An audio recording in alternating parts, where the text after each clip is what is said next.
I mean, why do you think that about your record this time? Because all right. Well, here's the deal. I think what a lot of people do is they do this. They write 12 songs, or they write 15 songs, and then they put 12 songs out, Okay, and they love all the songs on their record. sure. Now I write right now at the least productive time of my life. I write 52 songs a year. Sometimes a few more here and there.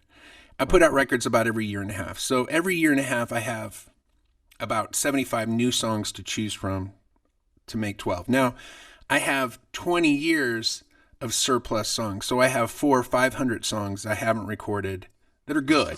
I mean, another 1,000 that aren't good that I'll never record. But Yeah. I've got 400 or 500 songs that are good that I can put on an album. So now I can choose from all those songs. And when you have it's like a football team. If you have 500 people trying out for the football team, you're going to have the 11 really good guys on the field. If you've only got 14 guys to choose from, old, Johnny Shit Pants, who would never get picked, is going to maybe be playing center. Yeah. And the quarterback's like, Johnny Shit Pants is center? I want to put my fucking hand between this motherfucker's legs. It could be a really fucked up team, is what I'm saying. So I have a lot of songs to choose from. Um, and I do believe that I had, at about the time that I wrote a lot of the songs that are on the album, my daughter was, she was about, between 2 and 3. And do you have kids? No, no. So when you have kids, I have two now. I have a 15-year-old and a 6-year-old. She just turned 6. What happens when you have kids is they're born, they're babies, and you're like, oh, that's my baby, blah, blah, blah. But there's a weird kind of disconnect because you don't know who they are. It's just a little fucking baby. Now, my wife loves babies. My ex-wife loved the baby. They bond with them. And the whole time, especially with my son, my first kid, I'm like, am I some weird sociopath? Because I mean, I care, I sort of care, but also I don't really care. I'm not that connected to this little baby. Now, once they start talking and start interacting with you and you learn who they are and you get to know them, you fall in love with them. For me, I fell in love with them in a way that was unexpected and amazing. And it like expanded my heart. And then finally I was like, oh, this is what everybody's talking about when you have kids. Like you have Yeah. this love you've never felt before. Like the kind of love where like if somebody came into a room before I had kids and my wife was there, my parents were there, my sister and her kids, and they had a gun, they're like, okay, we're going to start shooting people. Who should we shoot? And I'd be like, well, my parents don't have a lot of time left on earth. My wife's not doing much. Her, my sister, I've always been the kind of the star of the show. Her kids, I don't know what they're going to do. It's untested waters. Oh, So I'm like, it's dicey.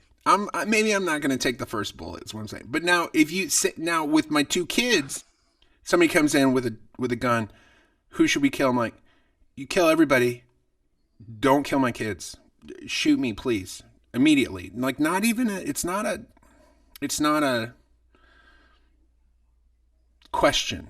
It's yeah. just, of course. So it's that love. It's where my whole life I was number one. I only cared about me, and now I'm number 3. Yeah. And my kids are 1 and 2, depending on who's cooler. Yeah. The 1 and 2 spot keeps switching. you know, my son's 15, so he's definitely in the number 2 spot right now. He's a teenager, so Oh yeah. Well, that's hard. I'm joking, of course. They're both Yeah. they're Of tied for course. one. Of course. But Of course. so when I wrote this record, my daughter was between that 2 and 3 age when I started to get to know her and understand who she was. And again, I had the same experience where I just was like, oh, I can't believe how, and I knew it was going to happen because it happened with my son. So I wasn't like shocked that it happened, but the feelings, I heard the guy from Weezer was talking about like the best way to write a song is if you're intoxicated emotionally. And I think during that part, during that time, you know, I don't know. Anyways, I wrote some really good songs during that period of time, and I think a lot of it has to do with my relationship with my wife at the time and because I was still kind of in love with her at that point, and that's a joke. I love my wife, I really do, but I really do. I mean, it's not just because we're recording that I'm saying that. I mean, I really love her. Um, Anyway, anyways. So anyway, it was a time. It was in a time where my heart was expanding, and I was, and changing or whatever, whatever it was. But I wrote some really great songs during that time, and those songs are on the album. oh And wow.